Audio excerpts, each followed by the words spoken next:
What's up?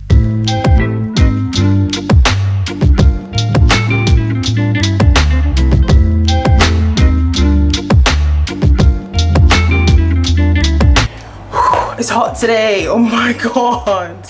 Right, okay, so you are back here on this video to see me, to hear me for the mental health stuff, okay? I have a lot to say. I'm excited that you care. Thanks for watching. Let me get my list because... Okay, so I saw a quote. I don't know whose quote it was, but it said, "We will never become the people we want to be without someone else." We can't just be self-evaluating on our own. We need self-evaluating on our own. I really feel like we need people that are out of the picture to actually help with, or just give advice, and then you can take what you want. So let's go back a bit. Let's take a step back. The first question I had about the therapy situation was, how did I start therapy? So the first time, like I said, 2018 was the year that I was like, boy, a lot has happened. I've gone, like, I don't think I was like, I've gone through a lot, but I saw a change in myself and I was like, I don't know if I can navigate this on my own. There was an organization that directly worked with my work and they provide free therapy. It's not an option for a lot of people. I would say that if you work in a corporate environment, definitely see if there is some sort of employee support system that they put in place. You might actually have free therapy and not even know it. That was only for a limited time. I think that was 8 sessions, like bang on 8 sessions, like you better be fixed by the end of the 8th session type of thing. If I was seeing a lot of progress, if it was kind of like, you know, easy flowing with this particular therapist, there was no way that I could like continue to see them, and that was kind of the negative of that situation, because I stopped. And when I stopped those 8 sessions, I was like, okay, I guess I'm okay. And I was for a while, but I kind of just put stuff back in my head, and I was like, yeah, it's fine. I don't need therapy. I kind of talked myself out of it again. That was how I got the therapy the first time. It was very short, and just as I finished that therapy, something else crazy happened and I just pushed it down. I don't want to deal with this, you know what I'm saying? Like, I was like, nah, I'm not about to talk about this. I'm ending up years, like 2 years later, still going through that experience of like, if I see certain, like someone that reminds me of the situation, I'm a bit like, ooh, like yikes. And I'm working through it. It's good. And do you know what, I want to talk about that a little bit. I'm not going to spill the tea like I keep saying, because I'm trying to convince myself. I want you guys to know what happened, but not in a like horrible way, but just to give you like the facts. Anyway, I had someone that was really close to me who had gone through their own childhood trauma and literally had not gotten to the point in life where they felt like therapy was necessary or required. And I think because of that, they weren't able to make the right choices when it came to our relationship, and then that kind of spilled out into the relationship, and then I was affected by stuff, and then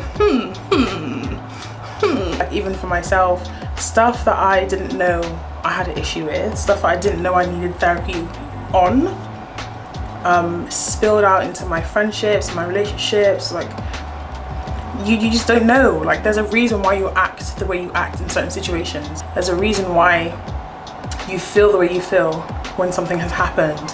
And boy, a lot of stuff was spilling out, and it was messy, honey. It was very messy.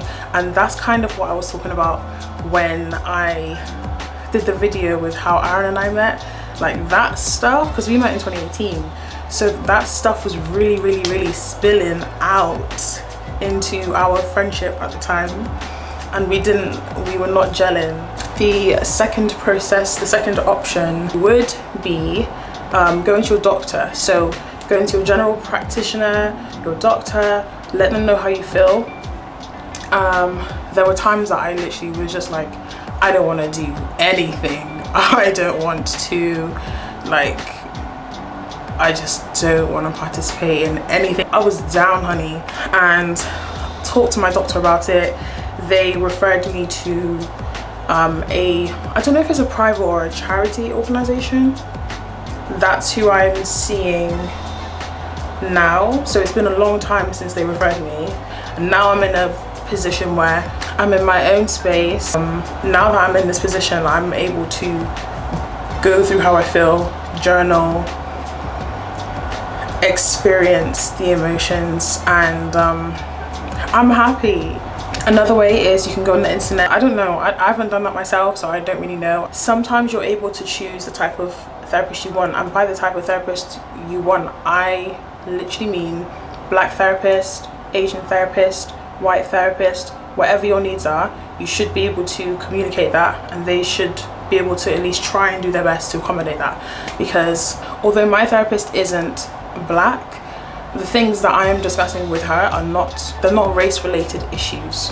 So I'm trying to be as informative as possible without being like too descriptive. I know that there are things that I probably would need to talk to a black therapist about eventually, but there's not that rush to do that because that's not at the forefront of my issues at the moment. I think us as black people kind of, you know, especially in a Christian environment, we're like, oh, don't say that, and positive confession and this and that, and sometimes, honey, positive confessions are not helping me with the childhood trauma that I've been dealing with. Like, to be able to dissect it and maneuver it, like, emotionally, it's great, it's freeing. For the longest time, I was told whatever happens in the house stays in the house, or like in the church I was involved in, you couldn't talk your truth, you couldn't speak your truth about anything if it meant incriminating somebody else in the church. You would literally be reprimanded for that, and that's not okay. That is not normal. That's not right. I think everybody should at least have some sort of therapy in their life. You know, these are people that are qualified to give advice. They're not your friend's uncle's wife who cares about you. Like, it's not that. It's literally, you know, do you realize that that wasn't okay? And I'm like, what? Like, I've been dealing with it. I've been dealing with it. Sometimes something can be so okay for you until you get out of the situation, you realize that was wrong. And having someone that's out of the picture that can actually like lead you to that realization is really good. It's really healthy. It's really uplifting. I'm super happy about it. I don't know, guys. I have to finish getting ready. I need to do my edges, and I'm going shopping. I hate shopping.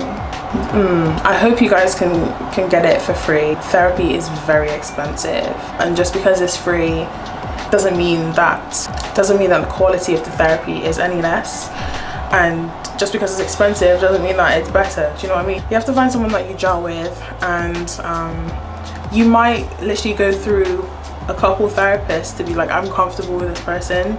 It's the hardest bit. It's hard realizing that you need therapy, but the hardest bit is finding someone that you can talk to easily and gel with, because there's a lot of talking. As you can tell, I can talk a lot. I try and make these videos really short. Somehow they end up being long, but it will take time. And if you do choose to do therapy, I am so happy for you. I hope it goes well for you. If you're thinking about it, I mean, at least inquire, and then you know what your options are, and you know, like, you're not alone in this. Yeah, I don't know. I don't know what else to say. Actually, I do want to say this on a serious note. I have had a bunch of friendships or family relationships that have broken down because of lack of communication. And in black families, we really need to understand that let's not hide things Let's not hide things to protect other people. If someone is causing you harm, if someone is being abusive, speak up, speak out, because at the end of the day, you could be saving someone else from that trauma. People that are so brave to do that, I have so much respect for. People might not stick up for you. You have to be strong enough to speak your truth, to stick up for yourself, because you deserve the best. And I just hope that whoever watches this and that's like on the fence about getting therapy, I hope you go out and do what you need to do for yourself. Don't worry about how other people feel. Don't worry about what other people may look like. Be honest.